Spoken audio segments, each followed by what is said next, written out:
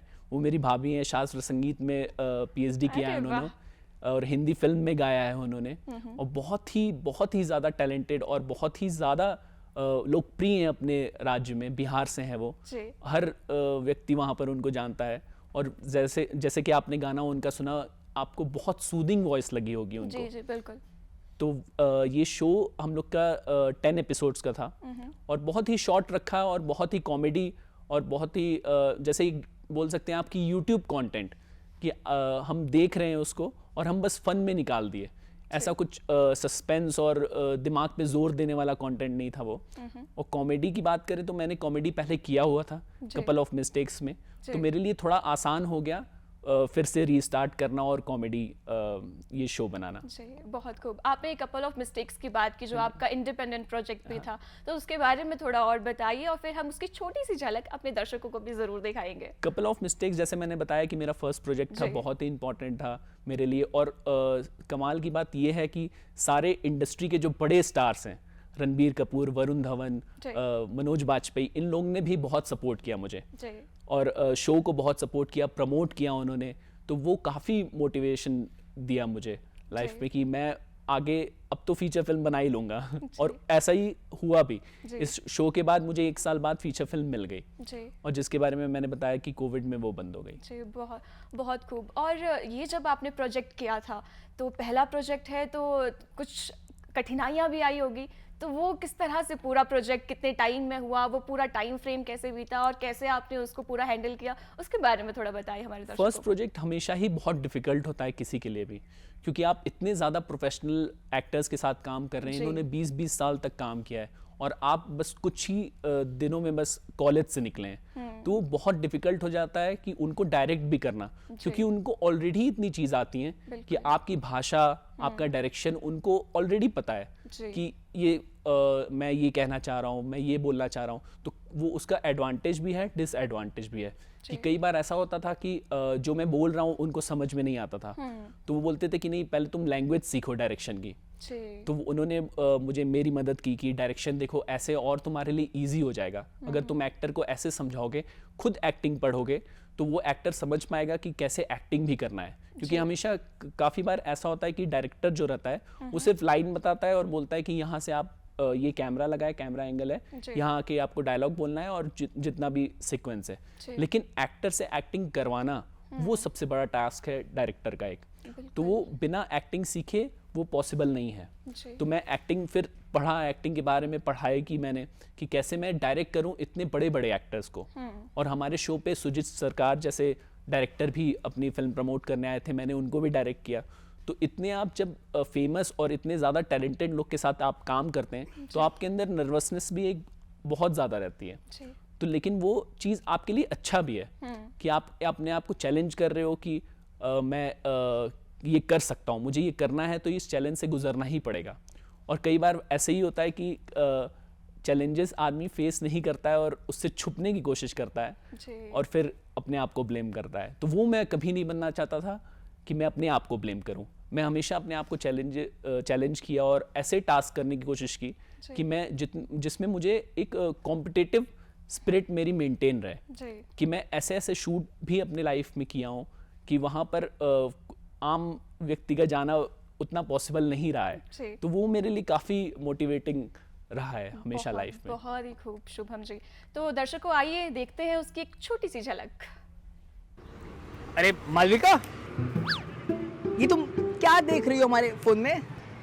तुम्हारे पास मेरा फोन है ना, तुम मेरा फोन चेक कर लो। अरे हमको तुम्हारे फोन में कोई इंटरेस्ट नहीं है, लेकिन तुम क्या चेक कर रही हो? हमको तुम्हारे ऊपर पूरा ट्रस्ट है, लेकिन तुम ये क्या कर रही हो? अच्छा, जब तुम लड़के प्यार का इजहार करते हो तब तुम बड़ी बड़ी बातें करते हो। मैं तुम्हारे लिए ये कर लूंगा, मैं तुम्हारे लिए वो कर लूंगा, और मैंने तो अभी सिर्फ फोन ही मांगा है। तुम्हारी शक्ल देखो। अरे हम तो ये कह रहे थे कि हम लोग तो घूमने आए हैं ना, घूमने। तो हम लोग घूम क्यों नहीं रहे? ये फोन में अपना समय क्यों वेस्ट कर रहे हैं? ये नैना कौन है? नैना नैना नैना कस्टमर है हमारी। हाँ, होम डिलीवरी के लिए कॉल आया होगा। और ये पूजा? पूजा पूजा पूजा पूजा क्लाइंट है हमारी।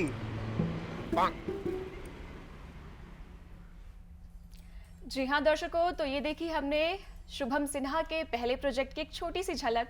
तो आज हमारे साथ स्टूडियो में मौजूद है मिस्टर शुभम सिन्हा, जो हिंदी फिल्म सिनेमा के युवा लेखक है, निर्देशक है। सर, बात की जाए, आप अभी बता रहे थे कि 21 साल की उम्र में जैसे शुरू हुआ, और कहीं ना कहीं कई बार मुश्किल होता है एक्टर को बताना कि किस तरह से जो है आपको एक्ट करना है, वो सारी चीज़ें करनी है। तो किस तरह से सीखा आपने? जब इसी प्रोजेक्ट की अगर हम बात करें तो क्या कुछ सीखा आपने इस पहले प्रोजेक्ट से आपने?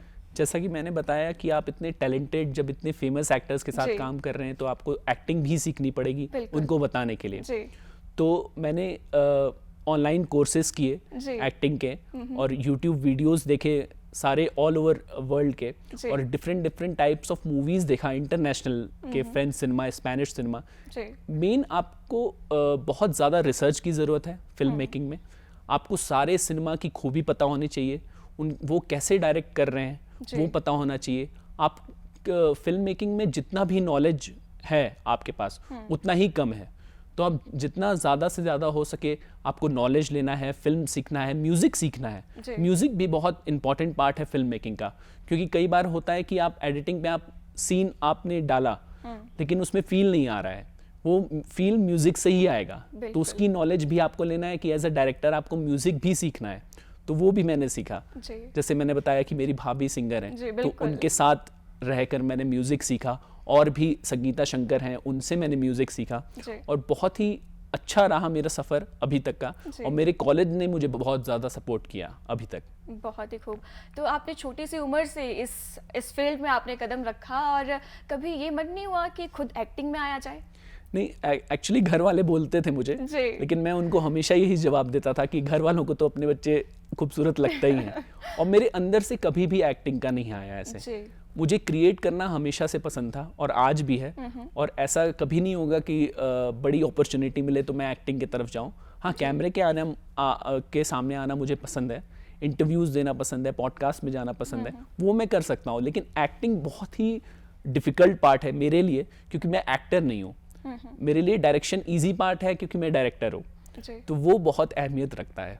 जी, बहुत खूब। तो शुभम जी, आप राइटर भी हैं, साथ में आप डायरेक्टर भी हैं, तो इन दोनों को साथ साथ बैलेंस कैसे करते हैं आप? जी, जैसा कि मैंने बताया आपको कि मैं चारों पार्ट में मास्टर होना चाहता था, जी। तो मैंने स्टार्ट से ही खुद को ऐसे ट्रेन किया कि मैं ये चारों चीज़ अपने से करूं, चारों डिपार्टमेंट अपने से ही हैंडल करूं। जी। तो अगर बात करें स्क्रिप्ट राइटिंग की, तो सबसे पहले आपको टाइम मिलता है स्क्रिप्ट राइटिंग में, आप रिसर्च करते हैं। आप फिल्म स्टार्ट होने से पहले आपको बहुत टाइम मिलता है उसकी स्क्रिप्ट राइटिंग में, जी। रिसर्च में, एक्टर से मिलना, और कैरेक्टर्स आपको ढूंढना।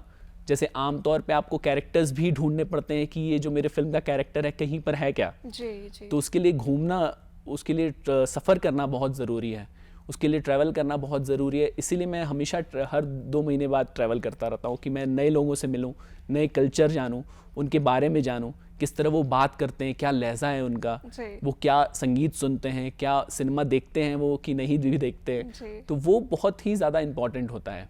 बहुत ही खूब। और बात करें कि कैसे मैं हैंडल करता हूँ ये चारों डिपार्टमेंट, तो वो मेरे लिए, मैंने आपको बताया कि थोड़ा इजी है, क्योंकि मेरे दिमाग में पूरी फिल्म है, जी और मैं उसको अपने तरीके से ही डायरेक्ट करता हूँ, डायरेक्ट कर सकता हूँ। अगर मैंने अपनी पूरी फिल्म अपने दिमाग में बैठा ली है, तो कोई भी चीज़ इधर उधर ना हो, इसीलिए मैं कोशिश करता हूँ कि ज़्यादातर सारा डिपार्टमेंट मैं ही हैंडल करूँ। लेकिन ऐसा नहीं है, मैं बाकी डीओपीज़ के साथ, बाकी राइटर्स के साथ भी काम करता हूँ, लेकिन मैं जो मेरा खुद का प्रोजेक्ट है और बहुत ही इंपॉर्टेंट प्रोजेक्ट है, वो मैं कोशिश करता हूँ कि मैं ही खुद सारा डिपार्टमेंट हैंडल करूँ। जी।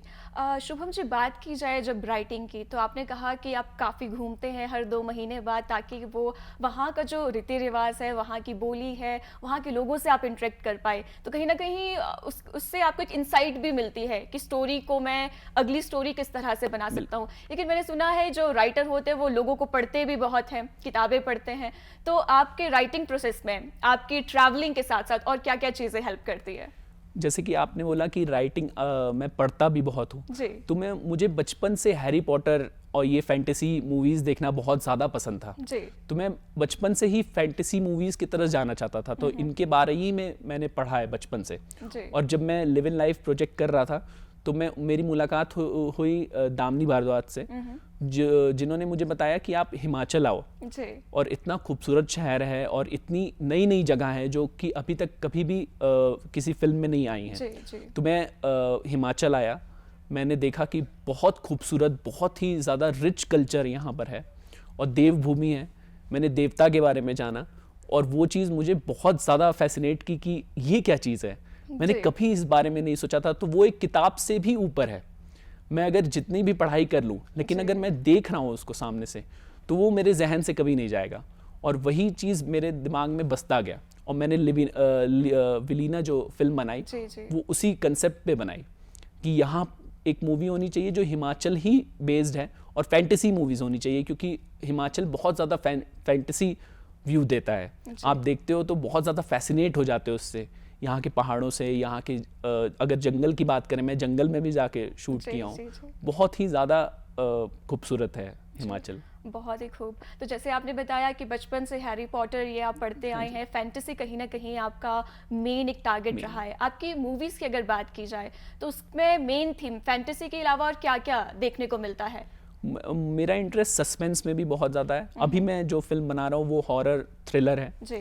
वो भी मेरा रहा है। और कॉमेडी मेरा स्टार्ट से ही रहा है फॉर्चुनेटली, कि मैं उसमें थोड़ा सा बेटर होता गया क्योंकि मैंने स्टार्ट से किया। जी। लेकिन अभी मुझे फैंटेसी और हॉरर बहुत ज़्यादा इंटरेस्ट करती है बहुत, कि मैं इसमें ही आगे बढ़ूं। और फैंटेसी मूवीज़ क्योंकि हिंदी सिनेमा में बहुत कम है, जी। आप 10 फिल्मों में से एक ही फिल्म देखेंगे जो कि फैंटेसी होगी, हॉरर होगी। तो वो मैं चाहता हूँ कि इस जॉनर में मैं सबसे बड़ा डायरेक्टर बन के दिखाऊं पूरे वर्ल्ड में, और अपने सिनेमा को मैं इंटरनेशनली ले जाऊं। कि हम लोग बात करते हैं हमेशा कि हॉलीवुड के सिनेमा कितने आगे, मेरा ऐसा मानना नहीं है। मेरा ये मानना है कि जो भी कल्चर पे फिल्म बनी है हम लोग के हिंदुस्तान में, वो हमेशा से रिच रही है और उसको अप्रिशिएट भी बहुत किया गया है इंटरनेशनली। तो यहाँ के रूट को पकड़ें और यहाँ की स्टोरीज जो यहाँ की ओरिजिन की हो, और वो ले जाएं हम लोग इंटरनेशनली, और वहाँ पर अप्रिसिएशन मिलना ही मिलना है। बहुत ही खूब। और हम भी यही दुआ करते हैं कि आपका ये जो एम है, जो आपने सोच रखा है, जो इतना बड़ा विजन है, वो ज़रूर पूरा हो। बात की जाए आपके घूमने की और हिमाचल की, पूरे इंडिया की, बहुत खूबसूरत है। आपके अगर प्रोजेक्ट्स की बात की जाए तो बहुत से प्रोजेक्ट्स आपने हिमाचल में ही किए हैं। तो आपकी अगर पसंदीदा जगहों की बात करूं तो वो कौन कौन सी है? मुझे सबसे ज़्यादा एक तो बनारस है, मैं जहाँ पर पैदा हुआ हूँ, वो हमेशा से फेवरेट रहेगा मेरा। मुंबई है। और मुझे अगर फिल्म मेकिंग की बात करें तो मुझे शिमला और हमटा और मनाली, सिसु, इनसे ज़्यादा खूबसूरत कुछ नहीं लगता अभी तक मैं जितना भी ट्रैवल कर पाया हूँ। मैं अभी जो फिल्म शूट किया हूँ वो हमटा में मैंने किया है, जिब्भी में मैंने किया है, सिसु में किया है। जी। और मैं शूट करते टाइम ऐसा कभी नहीं होता था कि मैं बहुत ज़्यादा खुश हो जाता था। मैं जब फिल्म अपनी देखता था, लोग अप्रिशिएट करते थे या कभी नहीं करते थे, तो उस हिसाब से रिएक्ट किया है मैंने। लेकिन मुझे इस बार शूट करने में ही बहुत खुशी हो रही थी कि मैं ऐसे लोकेशन पे शूट कर रहा हूँ। और बहुत ज़्यादा ठंड में मेरे एक्टर्स भी बहुत सपोर्टिव थे। और हमेशा से टीम मेरी बहुत सपोर्टिव रही है, मुझ पे भरोसा किया है उन्होंने। और वो बात मेरे लिए बहुत इंपॉर्टेंट रखती है। बहुत ही खूब। तो जैसे आपका बचपन जो है वो बनारस में बीता, फिर आप मुंबई शिफ्ट हो गए। हिमाचल की बात की जाए, किस तरह से आप जगहों को सिलेक्ट करते हैं? क्या क्या वो ध्यान में आप चीज़ें रखते हैं? क्योंकि मुश्किल तो रहता ही होगा, क्योंकि थोड़ा सा अगर बात की जाए माहौल भी अलग है, और बनारस मुंबई की बात की जाए वेदर भी डिफरेंट है, तो थोड़ी सी तो मुश्किल आती ही होगी। तो किस तरह से आपने मैनेज किया? देखिए, हिमाचल में? मुश्किल तो बहुत ही ज़्यादा आती है जी। क्योंकि हम लोग मुंबई में रहते हैं या फिर बनारस में मैंने रहा है, जी। तो वहाँ 6 महीने गर्मी रहती है और ठंड सिर्फ 2-3 महीने पड़ती जी, है, जी। और हिमाचल में 12 महीने ठंड रहती है। तो स्टार्टिंग में मुझे बहुत प्रॉब्लम होती थी, लेकिन जिस टाइप का लोकेशन यहाँ पर मुझे मिला तो वो मैं सारी चीज़ें भूल जाता हूँ कि जी। मुझे जितना भी हो मेरी फिल्म अच्छी दिखनी चाहिए। तो उस लिए मेरे लिए ये बहुत इम्पॉर्टेंट है कि मैं कहाँ जा रहा हूँ, क्या लोकेशन मैंने सेलेक्ट की है। जी। और बात करें कि मैं कैसे सेलेक्ट करता हूँ लोकेशन की, तो फर्स्ट स्क्रिप्ट राइटिंग आपने कर ली तो आपके दिमाग में पूरा बैठ जाता है कि आपको ये सीन कहाँ पर लेना है। तो उसके ध्यान में रखते हुए आपको ट्रैवल करना है। जैसे मैं अभी भी आया हूँ रेकी करने, जी। तो मेरा पैच वर्क बचा है न्यू मूवी का, तो मैं अभी लोकेशन देख रहा हूँ कि ये सीन मेरा जो सीन मुझे लेना है वो किस लोकेशन पे एकदम सही बैठेगा। जी। तो वो बहुत ही आपके दिमाग में अगर स्क्रिप्ट है तो आपके लिए थोड़ा सा आसान हो जाता है, हाँ, लेकिन डिफ़िकल्ट भी रहता है क्योंकि कभी कभी आपको लोकेशन वैसी नहीं मिलती है। जैसे पिछली बार क्या हुआ था कि मुझे मनाली में मुझे लोकेशन चाहिए था जी। और वो मुझे मिल नहीं रहा था स्पेसिफिक, क्योंकि हॉरर मेरी फिल्म थी, तो वैसा मिल नहीं रहा था। लेकिन फाइनली मुझे हमटा में मिला, बहुत खूबसूरत था, बहुत ही ज़्यादा थोड़ा सा डरावना भी बोल सकते हैं कि जी। वहाँ एक फील आ रहा था मेरे मूवी के हिसाब से। जी। तो फिर मुझे फाइनली मिला। बस आपको मेहनत करती रहना है और आपको ढूंढते रहना है, बस वही टास्क है और उसमें मज़ा भी आता है। जी बिल्कुल, बहुत ही खूब। तो दर्शकों, बातों का सिलसिला यूं ही ऐसे ही जारी होता रहेगा, लेकिन एक और गाना हम आप लोगों को सुनाना चाहते हैं, क्योंकि एक गाने से तो शुरुआत कर ही ली है जिसमें बनारस के घाटों की खूबसूरती और एक मधुर सी आवाज़ आपने सुनी, और अगला गाना है नैनों ने लूटा। नैनों वाले ने छेड़ा मन का प्याला, छलकाई मधुशाला, मेरा चैन रैन नैन अपने साथ ले गया। नैनों वाले ने छेड़ा मन का प्याला, छलकाई मधुशाला, मेरा चैन रैन नैन अपने साथ ले गया।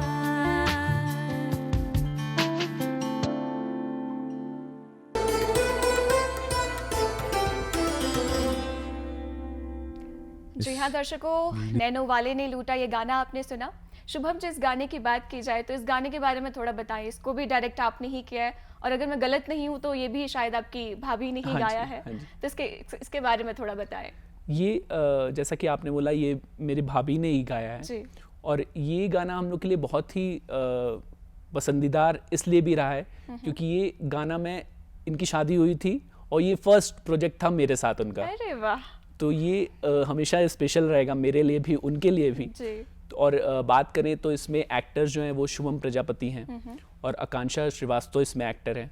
बहुत ही ज़्यादा मेहनती, बहुत ही ज़्यादा, मैंने बताया जैसे आपको कि मुझे हमेशा लोग अच्छे मिलते गए, जी। मेरे हिसाब से मिलते गए, जो कि मेरी बात सुने हैं, मुझे सपोर्ट किए हैं, और मैं भी उनको बहुत समझा हूँ, सपोर्ट किया हूँ कि उनकी जी। क्या रिक्वायरमेंट है, किस तरह से वो कंफर्टेबल होना चाहिए, किस तरह से हम लोग शूट कर रहे हैं, सारी चीज़ें प्रॉपर होना चाहिए। और इसमें बात करें तो डीओपी मेरे फ्रेंड ही रहे हैं, अक्षय आर अहिर करके, बहुत ही टैलेंटेड, बहुत ही, आपने जैसे देखा, बहुत ही खूबसूरत शूट जी, करते हैं वो। जी। तो मैंने जैसे आपको बताया कि मैं और भी डीओपीज़ के साथ काम करता हूँ, तो ये उसमें से है जो कि मैं दूसरे डीओपीज़ के साथ काम किया हूँ। जी, बहुत ही खूब। शुभम जी, जैसे आपने एक बहुत खूबसूरत बात कही कि आपको ज़िंदगी में बहुत अच्छे लोग मिले, और इस फील्ड में जब हम आते हैं तो कहीं ना कहीं अच्छे लोग भी मिलते हैं, थोड़ा ऐसे लोग भी मिलते हैं जो हमें कई बार निराश कर देते हैं और विश्वास थोड़ा सा कम हो जाता है। बात की जाए आपके जीवन में तो आपकी फैमिली से तो कहीं ना कहीं सपोर्ट है ही, इसके अलावा वो कौन से लोग थे जिन्होंने आपको बहुत हेल्प किया इनिशियल ईयर्स में खासकर? इनिशियल ईयर्स में जैसा कि मैंने बताया, मेरे मामा थे आशुतोष श्रीवास्तव, उन्होंने बहुत हेल्प किया। जी। मेरे फैमिली थी, भैया, जी। मेरे फादर, जी। मेरे मॉम, वो हैं, कजन्स हैं मेरे, जी। बहुत ज़्यादा हेल्प किया। फैमिली के अलावा अगर इंडस्ट्री की अगर हम बात करें, क्योंकि आप बहुत से लोगों से मिलते हैं, आपके बारे में जब मैं रिसर्च कर रही थी तो बहुत बड़े बड़े लोगों के साथ आपने काम किया है, और वो दिखता है वो सारी चीज़ें कि वो जो होता है ना कि जब हम क्रिएटिव लोगों से मिलते हैं, जो आपस में तारतम्यता होती है वो कहीं ना कहीं वो दिख जाती है। चाहे वो पिक्चर में हो, मूवी में हो, तो उस बारे में हम ज़रूर जानना बिल्कुल चाहेंगे। मेरे दिमाग में हमेशा पहला नाम जो आता है वो करणवीर मेहरा का ही रहेगा, जी, क्योंकि उन्होंने फर्स्ट प्रोजेक्ट मुझे दिया और उन्होंने भरोसा किया एक 21 इयर्स ओल्ड बॉय पे बिल्कुल। कि इतने यंग उम्र में उनको काफ़ी लोगों ने बोला भी कि इतने ज़्यादा यंग पे भरोसा इतनी जल्दी मत करो, पहले काम देख लो, असिस्टेंट बना के इसको थोड़ा एक बार जज कर लो। जी, जी, लेकिन जी। उन्होंने हमेशा भरोसा किया मुझ पे, उन्होंने बोला कि नहीं डायरेक्ट करेगा तो यही करेगा। तो एक वो रहे मेरे हमेशा सपोर्ट में। एक शरद केलकर बहुत रहे। फर्स्ट फिल्म मैंने जो मुझे मिली थी उसके एक्टर थे शरद केलकर, जी। और उन्होंने भी कभी ऐसा मुझे जज नहीं किया कि इतना यंग है। उस टाइम मैं 23 इयर्स का था सिर्फ। जी। उन्होंने बोला था मुझे कि मुझे भी किसी ने सपोर्ट किया तो मैं भी तुम्हें करूँगा सपोर्ट। अरे वाह, तो वो रहा। खूबसूरत। और बरखा सेन गुप्ता का रहा, इंद्रनील सेन गुप्ता का बहुत रहा, जी, वो मुझे बहुत सपोर्ट किए। और रणबीर कपूर से मैंने मिला था, वो बहुत ज़्यादा इंस्पायरिंग था। जी। उन्होंने मुझे समझाया कि किस तरह से तुम अपना फीचर फिल्म जब बनाओगे तो जी। इस तरह डायरेक्शन तुम करना। जी। सुशांत सिंह ने मुझे बहुत सपोर्ट किया। मैं इन लोगों से मिला करता था। और मेरे कॉलेज के जो टीचर हैं सुभाष घई, जिनका कॉलेज है, जी, जी, जी। उन्होंने बहुत सपोर्ट किया।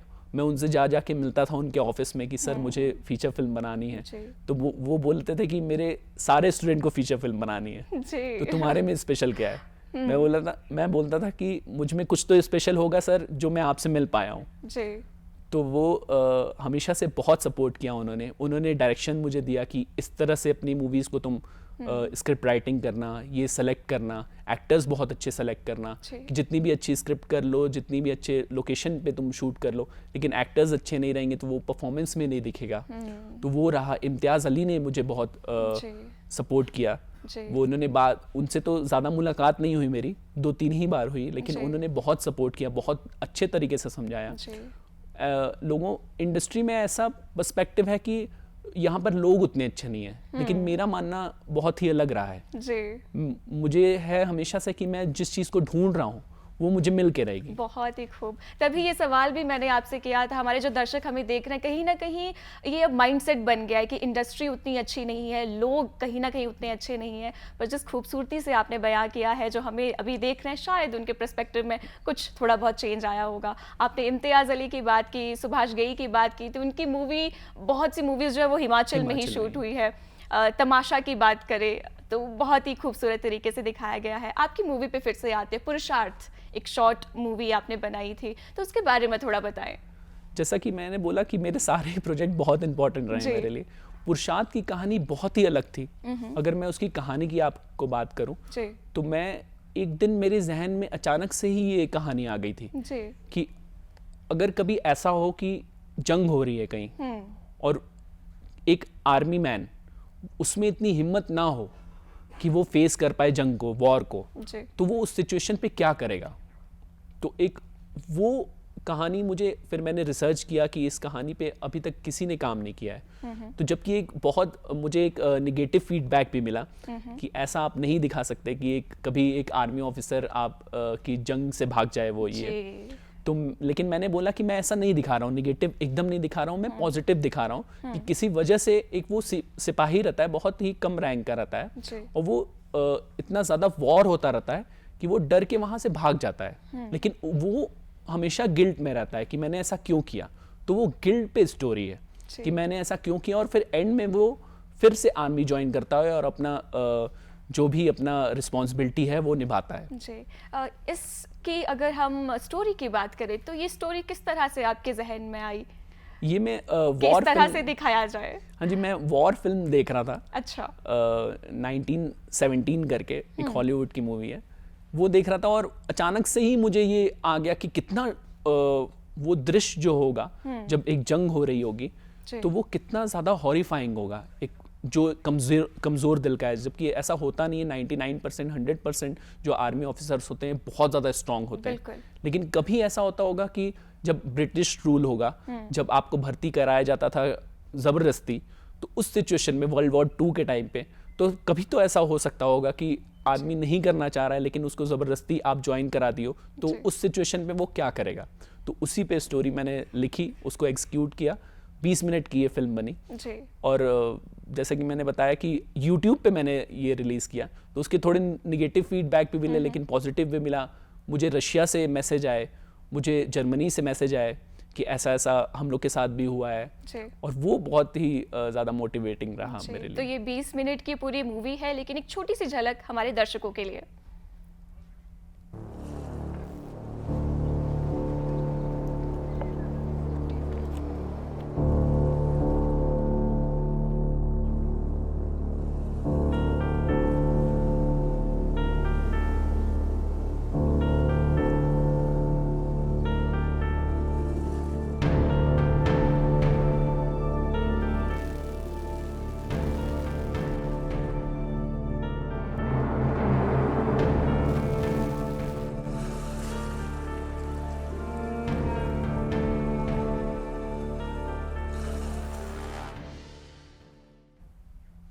जी हाँ दर्शकों, ये देखिए हमने एक छोटी सी झलक पुरुषार्थ शॉर्ट फिल्म की। सर, इसके अलावा बात की जाए, वैसे तो छोटी सी उम्र से सफ़र शुरू हो गया था, अच्छे लोग भी मिले, काम करने का मौका भी मिला, फिर आपने इंडिपेंडेंट भी काम किया, लेकिन अभी यादगार सफ़र की बात करें तो सबसे यादगार, वैसे तो बहुत सारे लम्हे रहे ही होंगे ऑफ कोर्स, लेकिन कोई हाल फिलहाल में जो भी आपको ध्यान आ रहा हो और आप शेयर करना चाहते हो? सबसे यादगार सफ़र तो लेटेस्ट फिल्म का ही है मेरे, जी जो कि दामिनी भारद्वाज उसमें एक्टर हैं और अक्षय शर्मा है। जी तो इन दोनों ने बहुत ही ज़्यादा मेहनत किया है, इतना मेहनत मेरे लिए कोई नहीं किया था अभी तक। जी तो वो बहुत ही ज़्यादा हार्ड वर्किंग है। -7 डिग्री में उन्होंने नहाने का शॉट दिया जी रिवर में, वो मेरे लिए आज तक किसी ने नहीं किया। जी। और मैंने उनसे पूछा कि आप करना चाहते हो, अगर नहीं करना चाहते हो तो मेरे पास इसका एक चीट शॉट है कि जी। मैं इस तरह से ले लेता हूँ। तो बोले नहीं, करते हैं। और दामिनी की बात करूँ तो मैं क्लाइमेक्स सीन जो था वो वहाँ पर -4 डिग्री था और उनके 2 घंटे स्लीपिंग सीन थे ज़मीन पे, तो उन्होंने ठंड लग रही थी उनको, लेकिन और बहुत ही ज़्यादा एक्शन उसमें था कि उनको चेस कर रहा है, उनको वो गिर जाती हैं, उनको जी। चोट लग रहा है, और सब उन्होंने रियल में किया। तो इतना ज़्यादा मेरे लिए किसी ने आज तक हार्ड वर्क नहीं किया था, तो जी। वो हमेशा बहुत स्पेशल रहेगा मेरे लिए कि इतना ज़्यादा एक्टर अपनी लिमिट पुश करके फिल्म के लिए, सिर्फ फिल्म के लिए कि फिल्म अच्छी बने, जी। वो हमेशा स्पेशल रहेगा तो मेरे लिए। आपकी ज़िंदगी का वो एक अभी तक का सबसे यादगार लम्हा है, वो भी हम अपने दर्शकों को ज़रूर दिखाएंगे, लेकिन थोड़े से समय के बाद, क्योंकि इतना खास लम्हा है तो शो जैसे ही अंत की तरफ आगे बढ़ेगा वो हम ज़रूर दिखाएंगे। बात की जाए आपके अपकमिंग प्रोजेक्ट्स की, तो उसके बारे में थोड़ा बताएं, क्योंकि काफ़ी वो जो बैक टू बैक प्रोजेक्ट्स है वो हिमाचल में ही आप कर रहे हाँ हैं, जी। तो हमारे दर्शक भी ज़रूर जानना चाहते होंगे। जी, मैंने एक फीचर फिल्म विलीना बनाई, जी और एक जो मैं अभी बना रहा हूँ उसके अभी टाइटल डिसाइड नहीं हुआ है, तो उसके बारे में मैं ज़्यादा बात भी नहीं कर पाऊँगा क्योंकि पैच वर्क उसके अभी कुछ बचे हुए हैं। और बैक टू बैक 4 प्रोजेक्ट्स मेरे, टोटल 6 प्रोजेक्ट मेरे हिमाचल में ही हैं। जी तो इसके बाद जो प्रोजेक्ट होगा वो रोमांस और ड्रामा होगा, और फिर हॉरर हैं तीनों। जी तो एक वो है कि हिमाचल इतना ज़्यादा पसंद आ गया है कि मैंने सारे प्रोजेक्ट इधर ही लाइन अप कर लिए जी। हैं, क्योंकि अनएक्सप्लोर्ड है और काफ़ी ज़्यादा फिल्में नहीं शूट होता है। म्यूज़िक वीडियो में बहुत फेमस है, जी। हर दूसरा म्यूज़िक वीडियो आपको हिमाचल में मिलेगा, लेकिन यहाँ पर 3 मिनट तो आप शूट कर लेंगे, लेकिन पूरी फिल्म 2 घंटे की, वो थोड़ा डिफ़िकल्ट टास्क है क्योंकि मुंबई के लोगों को आदत नहीं है। तो मैं कोशिश कर रहा हूँ कि हिमाचल के ही लोगों के साथ मैं यहाँ पर शूट करूँ, और मेरी 90% क्रू हिमाचल की ही होती है, क्योंकि उनके लिए सर्वाइव करना, उनके लिए मैनेज करना चीज़ें बहुत ईजी हो जाती है। जी। हिमाचल में के ही लोगों के साथ मुझे आगे भी, मैं जितने भी प्रोजेक्ट प्लान किया हूँ, जो एक्टर है मेरे अक्षय शर्मा वो भी हिमाचल के ही हैं, दामिनी तो है ही हिमाचल की, जी। तो मैं ऐसे ही प्लान कर रहा हूँ कि ज़्यादातर लोग हिमाचल के ही रहें, तो वो जी। है। तो वैसे तो आपने बताया कि आपको किसने बताया कि हिमाचल में आके शूट किया जाए, लेकिन आप बनारस में पैदा हुए, फिर मुंबई में रहे, तो हिमाचल की ऐसी क्या खास बात है कि आपको एकदम से भाग गया हिमाचल? मुझे यहाँ के लोग बहुत ही ज़्यादा पसंद हो गए।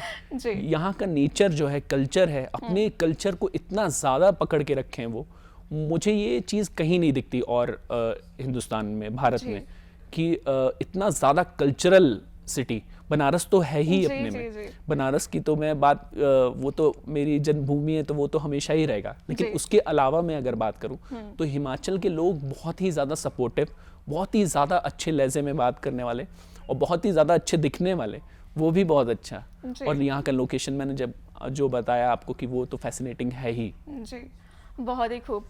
तो दर्शकों, बातचीत का सिलसिला आगे भी ऐसे ही जारी रहेगा। एक गाना फिर आपकी नज़र।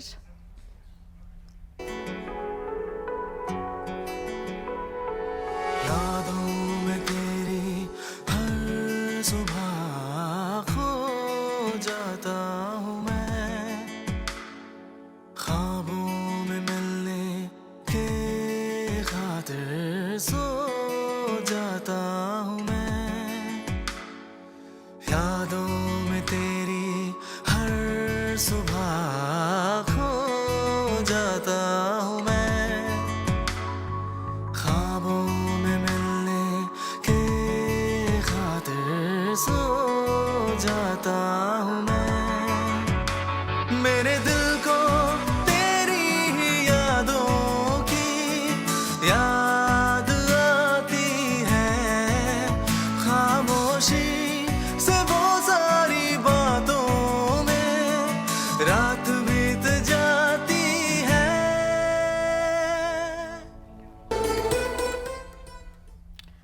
जी हाँ दर्शकों, तो आपने ये छोटा सा गाना सुना, वो है तू। तो सर, कुछ बताना चाहेंगे इसके बारे में भी? हाँ बिल्कुल, ये मेरा फर्स्ट ओरिजिनल सॉन्ग था जो कि जी म्यूज़िक वीडियो पे रिलीज़ हुआ था। इसके जो एक्टर हैं सौरभ समनानी, ये मेरे साथ ही पढ़े हैं ये, जी। और बहुत ही ज़्यादा टैलेंटेड, और इनको खुद सिंगिंग आती है। वो बहुत इंपॉर्टेंट था मेरे लिए क्योंकि बहुत ही ज़्यादा लिपसिंग थी इस सॉन्ग में।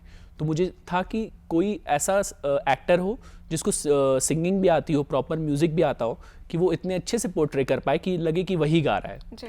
तो एक वो है, और हमेशा से ये प्रोजेक्ट भी इंपॉर्टेंट रहेगा क्योंकि ओरिजिनल सॉन्ग है ये मेरा फर्स्ट, जो कि रिलीज़ हुआ Z5 पे। जी, बहुत ही खूब।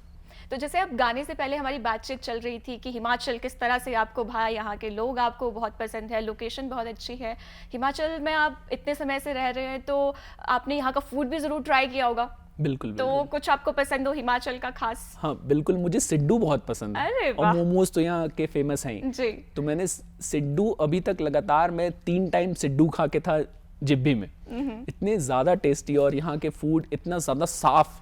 सबसे इम्पॉर्टेंट वो भी है कि एक हाइजीन मेंटेन होती है। जी। यहाँ के पानी आप डायरेक्ट पी सकते हैं, यहाँ का फूड बहुत अच्छा है, जी। यहाँ का एनवायरनमेंट इतना अच्छा है, पॉल्यूशन नहीं है, तो वो बहुत ही ज़्यादा अच्छा है। तो आपने तो बता दिया कि हिमाचल की डिश सिड्डू आपको बेहद पसंद है। अगर कोई हिमाचली, अभी हमारे दर्शक आपको देख रहे हैं, तो वो अगर बनारस जाना चाहे, काशी जाना चाहे, तो वहाँ पे वो क्या फूड ट्राई कर सकते हैं? कुछ बताना चाहेंगे आप? ऐसे तो काशी की चाट बहुत फेमस है, बिल्कुल। गोलगप्पे बहुत पसंद है, वहाँ किया जाता है गोलगप्पों को, जी। और चाट सबसे ज़्यादा फेमस है। अगर आप चाहें वहाँ, तो चाट ज़रूर ट्राई करें। जी। और चाय बनारस की, वहाँ आपको 24 घंटे चाय मिलेगी, अवेलेबल रहेगी जी। घाट पे। और वहाँ का माहौल इतना अच्छा है कि अगर आप घाट पे बैठ के चाय भी पी रहे हैं तो एक वो अलग आनंद है। बिल्कुल बिल्कुल। और बनारस की बात हम कर रहे हैं, तो बनारसी साड़ी और बनारसी पान को कैसे भूल सकते हैं?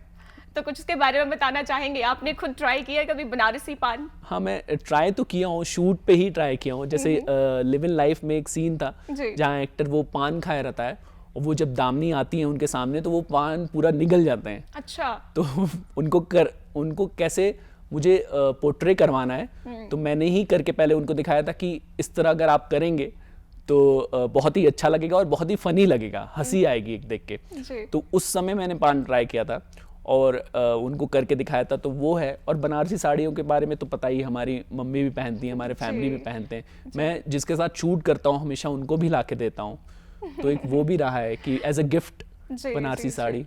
बहुत ही खूब। तो जो दर्शक अभी हमें देख रहे हैं, हम कह सकते हैं कि अगर बनारस जाए तो चाट जरूर वहाँ की खाए, बिल्कुल, बिल्कुल। घाट पर चाय की चुस्कियाँ ले, बिल्कुल। बनारसी पान ट्राई करें। और बनारस जाते हैं तो हर 1 किलोमीटर बाद जो है साड़ी की दुकान या साड़ी की जो छोटी फैक्ट्री वो देखने को मिलती है।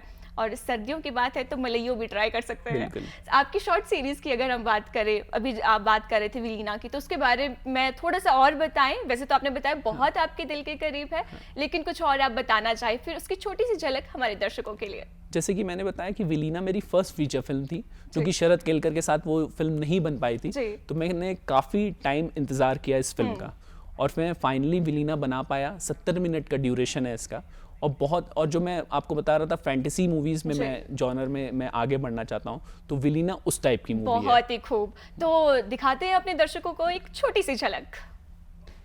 तुम्हें पता है इस जगह की खासियत क्या है? अगर मानो तो यहाँ पर ऐसी भी चीजें हैं जिसकी तुम कल्पना भी नहीं कर सकते, और अगर ना मानो तो बिल्कुल वैसी ही दिखेंगी जैसी तुम देखना चाहो। मैंने खुद इस जगह पे ऐसी कई चीजें देखी हैं जो इंसानों के लिए काल्पनिक व्याख्या होगी।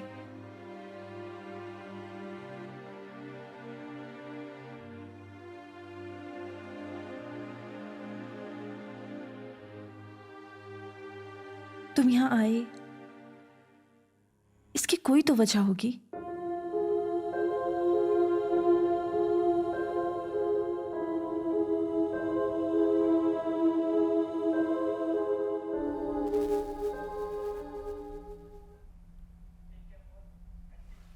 जी हाँ दर्शकों, ये देखी हमने शुभम सिन्हा की फिल्म की एक छोटी सी झलक विलीना की। शुभम जी, बात की जाए, बहुत से बच्चे जो है अब क्रिएटिव फिल्म में और ज़्यादा आगे आने लगे हैं, जो एस्पायरिंग फिल्म मेकर्स है, क्या उनको आप क्या मैसेज देना चाहेंगे आज इस मंच से? मैं उनको यही मैसेज देना चाहूँगा कि वो हिम्मत ना हारें। इस फील्ड में ऐसा होता है कि आपको पेशेंस की बहुत ज़्यादा ज़रूरत है, क्योंकि फिल्म मेकिंग का प्रोसेस ही पेशेंस से भरा हुआ है। कि कभी ऐसा होता है कि आपकी फिल्में बन रही हैं, बैक टू बैक आपको प्रोजेक्ट मिल रहे हैं, और कभी ऐसा होता है कि एक अरसा तक आपको फिल्म मिली ही नहीं। तो उस टाइम आर्टिस्ट बहुत ज़्यादा सैड फील करता है, लो फील करता है। तो मैं यही बोलना चाहूँगा कि आप अपना सपोर्ट सिस्टम हमेशा क्लियर रखें कि किससे आपको मोटिवेशन मिलता रहे, हमेशा उसके पास आप जाएं, भले ही वो किताब ही हो या फिर फिल्म हो या कोई व्यक्ति ही हो, जिससे आपको मोटिवेशन हमेशा मिलता रहे। बहुत ही खूब, बहुत ही खूब। तो एक वो हमेशा से रहा है कि मेरा हमेशा, अगर मैं अपनी बात करूं, जी। तो मुझे हमेशा मोटिवेशन मिल रहा है कि मैं अपने बैक प्रोजेक्ट जो हैं उनको देख के, कि मैंने ये किस तरह से ये शूट किया था, उससे मैं पूरा मोटिवेट हो जाता हूँ जी। कि मैंने किस डिफ़िकल्टीज़ में ये शूट किया है, क्या चीज़ें इसकी रिक्वायरमेंट थी और मैंने उस टाइम कर लिया है, तो मैं आगे भी कर लूँगा। बहुत ही खूब शुभम जी, बहुत बहुत धन्यवाद, आप हमारे कार्यक्रम में आए और बहुत अच्छा लगा आपसे बातचीत करके। तो दर्शकों, आज के इस अंक में इतना ही। हम आशा करते हैं आज का कार्यक्रम आपको बेहद पसंद आया होगा। आज के इस अंक में इतना ही, धन्यवाद।